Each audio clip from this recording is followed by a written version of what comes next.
Happy Monday morning, folks. Brad here from Squeaky Clean Comics. I'm just going to clean up a few books that I got from back issue Comic Con this weekend in Halifax. I got some real nice stuff. Great clean-in material.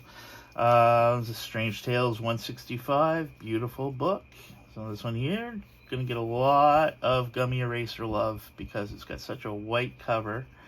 And so I'm just going to get all in all these little crevices here and down here and over here and in there. Good time this weekend. I went with my buddy Scott Tingley and my buddy Adam Ricker, and I love traveling with those guys. I don't like leaving the house much, but if I do, it's going to be with the boys, because I do cherish the time I get to spend with them. And I'm glad they put up with my moodiness sometimes, because I get grumpy when I don't eat.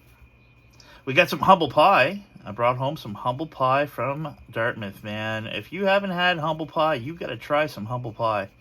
It is so good. We ate one. I ate one when I got home, and then I got one saved. And I'm going to warm it up later for lunch, I think. Hopefully they keep for a couple days. I imagine they do. They've been well maintained and refrigerated properly during the course of the travels. So saw some good buddies at the show, a bunch of vendors like Rainbow's End, Jim, my friends over at East Coast Games and Toys, and just a bunch of really great vendors. Got to see Cal. Love seeing Cal. He's awesome.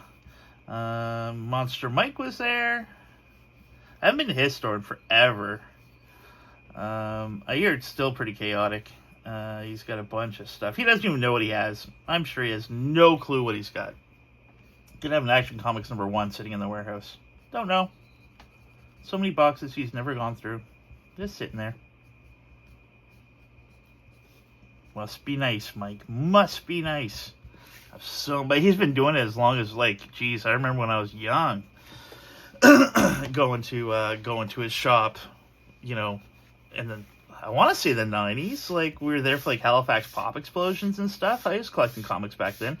At one point, I scored this really nice. I guess McFarlane had done a comic show here in the 90s, and I remember going to a comic shop, and I bought a autographed Todd McFarlane card.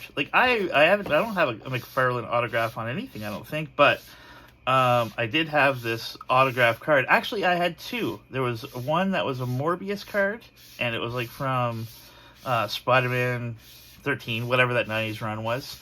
And then one was a Venom card, which was really cool. I ended up selling them when I was hurting for money at some point, but I remember getting a lot of money for it. I remember paying I think I paid $30 or $40 and then sold it for $200.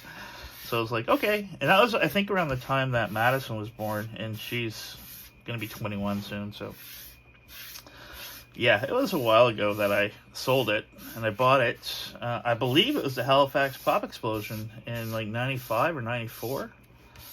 It was after Eric's Trip had broken up, because Elevator to Hell was one of their earlier shows, and I had bought, and I'll tell you this story. If you don't know who Elevator to Hell is and who Eric's Trip's local punk legends, and they broke up and started a band called Elevator to Hell. A lot of the same members, two of the same members. And when they showed up in Halifax for the Pop Explosion, it was their first album. And I happened to be there, and I was buddies of theirs. I worked security for the last Eric's Trip show. Rick knows me fairly well at that time. And Tara, who was Rick's wife, I was at their wedding. Used to hang out with Tara's little sister Lindsay all the time. That was our little punk rock scene. Anyway, so when they pulled into Halifax, I was the first person they saw, and I helped them unpack all their gear, and I got the very first copy of the very first Elevator to Hell album was given to me. Years later, it was stolen. But I had the first Elevator to Hell album, #1 of that first run, and the poster and the t-shirt. And I don't know where any of them are. I think they all got swiped during a robbery at one point. So anyways, that's a pretty cool story, but kind of a bummer, because I don't have this stuff anymore. But yeah, so I do love Halifax. Halifax is a cool little town. Very diverse these days. Holy jumpins. I don't see a whole lot of Caucasians where we were staying. It was it was in Halifax. Yeah, it was definitely in Halifax. But, nice little Airbnb. Not like we thought it was going to be. Like, it looked like it was a mansion, but it was not. It was a small little place. Small little, 1,000-foot bungalow. IKEA garbage beds. I gave the guy a great review, though. He was really nice just dealing with. Hopefully I won't ramble on too much. I've barely had my first cup of coffee on this Monday morning. I've got so much website work to do this week. I don't know how much of this I'm going to get done. Which is fine. This is the hobby, right? But if I can squeeze out 10-15 minutes a day to do some cleaning and some pressing, then actually I should turn them. I'll do it after. Then we got, you know what? I'm going to clean this Teenage Mutant Ninja Turtles #1 Adventures Canadian Price Variant Newsstand. I love these books, as you know. I've got a 9.4. And about that one, I had sent it to CBCS. It was one of those CBCS books. It took forever, and it came back, and it was like a 9. And I was like, there's no way. It's got to be better than a 9. So I believe I pressed it again, and then sent it to CGC, and then it came back a 9.4. So I'm like, yeah, that's pretty cool.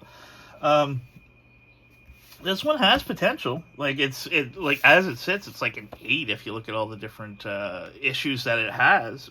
But they're all pressable defects. Like, that being said, I don't think I'm going to be sending too much off to get graded anymore. I think that market's kind of on its way out.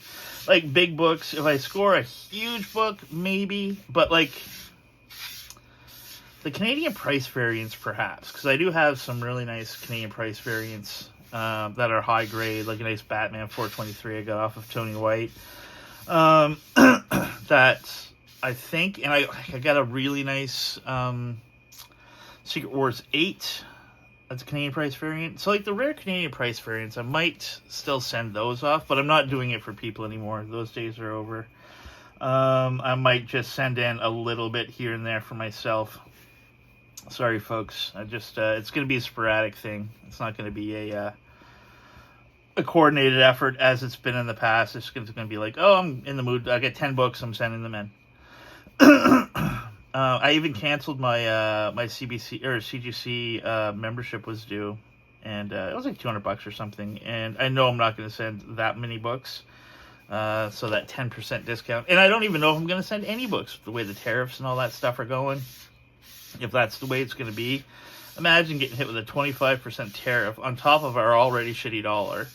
Like, a book that was $40 to get graded or $50 to get graded a year ago is going to be like $80 now. Like, nuts to that. I'll wait until things sort itself out.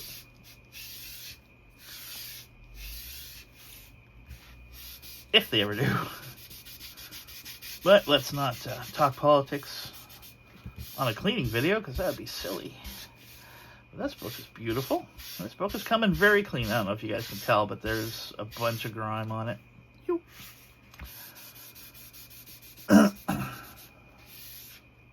Gently over the ink, scrub the whites, and always stroke out.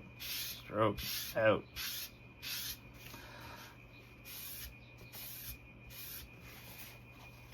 That's pretty dirty.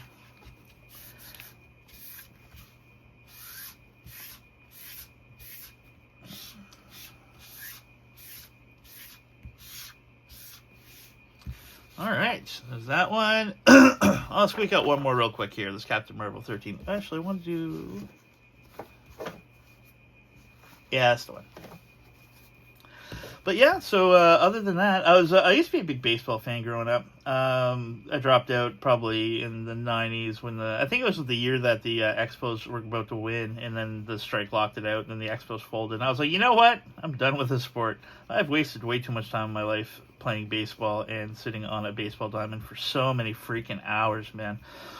So yeah, but this morning I saw that Vladimir Guerrero got a $500 million So yeah, a $500 million contract extension for 14 years. He'll never see barely any of it because essentially he'll get hurt or something, and then we'll have to fulfill the contract. But imagine if he doesn't, and he gets to play baseball for 14 years and get paid $500 million. That's a little bit ridiculous. And that's kind of why, no, part of the reason why I thought that the sport was getting a little out of hand. Is this damage? I don't know. Yeah, it must be. But it's coming very nice. In the back, oh, it's plenty dirty here. I don't know if you guys can see that. Oh, yeah. Oh, jeez, that's coming so clean. Oh, it's just great. See? Oh, I hear my cat walking on my laptop over there. She does that all the time. Not the one from yesterday, Banks, but Bats, our 18-year-old girl. I walk over to my laptop all the time, and she's sending out tweets or something fun. She turns my Do Not Disturb on somehow all the time. So if you message me and I don't get back to you, it's because my cat walked to my keyboard and clicked on the Do Not Disturb. So none of my Facebook notifications, none of my bings, none of my email notifications pop up. So I sit over here doing this for like an hour sometimes because I'm waiting for something to happen. Like, hey, Brad, can you update this website or whatever? And nothing happens, and I go over and I see that my cat's walked on my laptop and turned off my notifications. So yeah, that is it for that. Beautiful, beautiful, beautiful. I'll probably try to squeeze out a few more later on in the week. Have yourself a great one.